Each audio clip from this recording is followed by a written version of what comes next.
Hola amigos, ¿cómo están? En este día voy a enseñarles a hacer una rica salsa verde. Y los ingredientes que vamos a necesitar son 10 tomatillos o tomates verdes, como le conozcan. Estos que estoy usando son más o menos pequeños. Un pedazo o un poquito de cilantro, lo que les quepa en la mano. 2 dientes de ajo, un pedazo de cebolla, 2 chiles serranos, un aguacate y un poquito de sal. Ya saben que la sal es al gusto.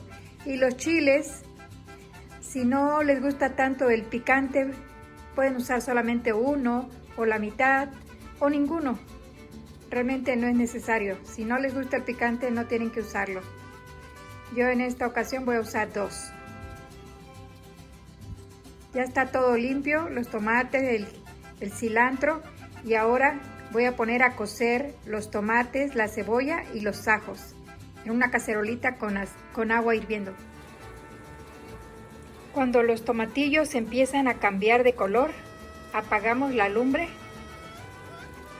y dejamos que se sigan cociendo otro poquito, pero ya con el fuego apagado, porque si los dejamos por más tiempo se nos amarga la salsa.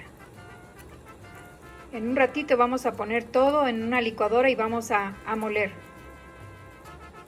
Y vamos a agregar el cilantro y también el aguacate y vamos a poner sal al gusto.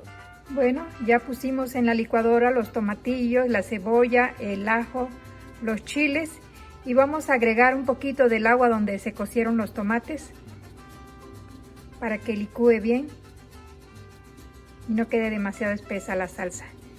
Vamos a agregar sal al gusto e inmediatamente después pondremos el aguacate y al final el cilantro, pero solamente vamos a moler poquito con el cilantro para que no se desbarate el cilantro adentro, sino que pueda sentirse el sabor, pedacitos de cilantro, podamos sentirlos. Bueno, vamos a evitar el ruido de la licuadora. Regresamos en un ratito. Bueno amigos, así ha quedado nuestra rica salsa verde. Es muy rica en tacos, quesadillas o para acompañar cualquier otro platillo.